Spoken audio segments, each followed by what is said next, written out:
Assalamualaikum dan selamat pagi. Baiklah, minggu ini anak-anak akan pelajari tema baru iaitu sains hayat. Okey, sains hayat untuk minggu ini ialah mengenai topik 3 iaitu benda hidup dan benda bukan hidup.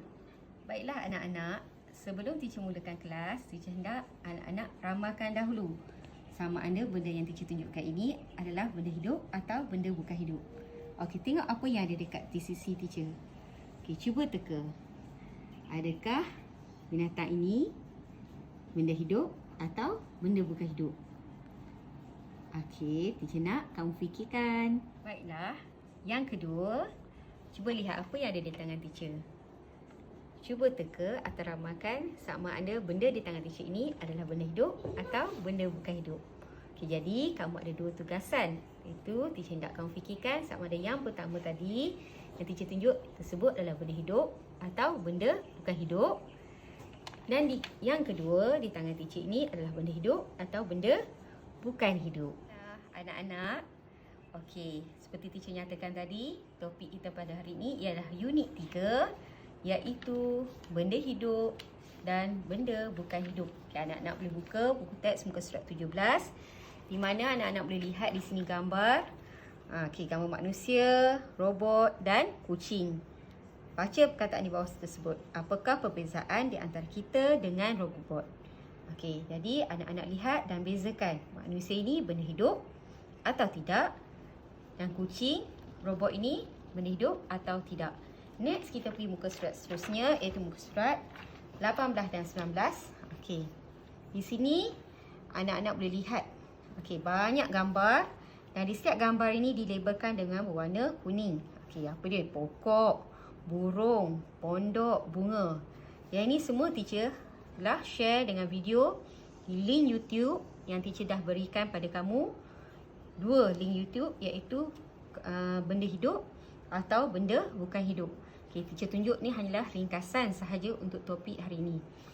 Okey, seterusnya hari ini kita akan belajar apakah yang dimaksudkan benda hidup. Ini ciri-ciri yang terdapat mengenai benda hidup. Okey anak-anak, pada muka surat 20 dan 21, anak-anak boleh lihat dan baca iaitu ciri-ciri benda hidup. Yang pertama ialah benda hidup akan bernafas. Tarik nafas, hembus nafas. Itu adalah ciri yang pertama. Yang kedua iaitu benda hidup memerlukan air dan makanan. Air dan makanan penting supaya kita terus bertenaga dan boleh terus melakukan aktiviti harian dengan baik. Jadi, cuba fikirkanlah kucing tadi makan atau minum. Bagaimana juga dengan gambar ataupun objek kereta mainan kecil tunjuk tadi? Sama ada ia boleh makan atau minum. Jadi di situ anak-anak boleh tahu sama ada benda tersebut benda hidup atau tidak. Baiklah, ciri-ciri benda hidup yang ketiga ialah benda hidup bergerak. Apa itu bergerak? Boleh berlari, boleh berjalan, boleh bercakap. Macam teacher. Tengok teacher bergerak. Tadi teacher berdiri kan, sekarang teacher duduk. Itu menunjukkan benda hidup cirinya boleh bergerak. Okay, cuba lihat ini. Ini adalah kereta mainan. Bila teacher hidupkannya, dia tidak boleh bergerak. Kalau teacher pasang bateri, mungkin dia akan bergerak. Tapi adakah ianya benda hidup? Adakah ia bergerak disebabkan dia makan dan minum menyebabkan dia bergerak? Tidak kan?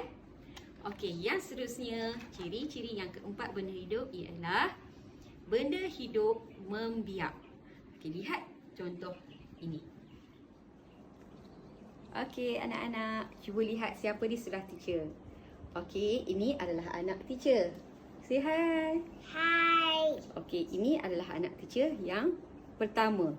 Berapa umur kamu? 7 tahun. Okey, anak teacher yang pertama umurnya 7 tahun. Okey, cuba tengok apakah maksud membiak. Okey, ini anak teacher nombor 1 ataupun yang pertama. Okey, cuba lihat. Okey.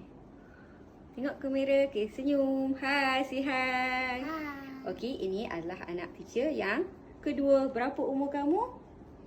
5 5. 5 tahun. Okey, tengok. Teacher mula-mula ada satu anak. Mula teacher ada berdua. Kemudian teacher ada seorang lagi anak. Dan sekarang kami berapa? Sudah bertiga. Dan untuk pengetahuan semua, teacher ada lagi seorang anak, iaitu baby teacher yang bongsu sekali. Jadi semuanya ada berapa? Anak teacher ada 3. Itulah yang dimaksudkan ciri-ciri benda hidup yang seterusnya, iaitu membiak. Okey, thank you Zahira. Thank you Afra. Sama-sama. Sama-sama. Okey, dan akhir sekali, ciri-ciri benda hidup ialah membesar. Okey, tadi anak teacher tu sekarang dia umur apa? 7 tahun. Masa teacher lahirkan dia, dia masih baby. Kemudian dia umur 1 tahun, 2 tahun, 3 tahun dan akhirnya sekarang dia umur 7 tahun. Dia daripada kecil, besar, besar, rendah, tinggi, semakin tinggi. Iaitu ciri benda hidup seterusnya ialah, iaitu akhir sekali, benda hidup membesar. Okey, itu saja. Anak-anak boleh lihat video yang telah teacher hantar dan buat tugasan serta kuis yang teacher telah tuliskan di dalam Telegram. Okey anak-anak, itu saja. Terima kasih. Assalamualaikum.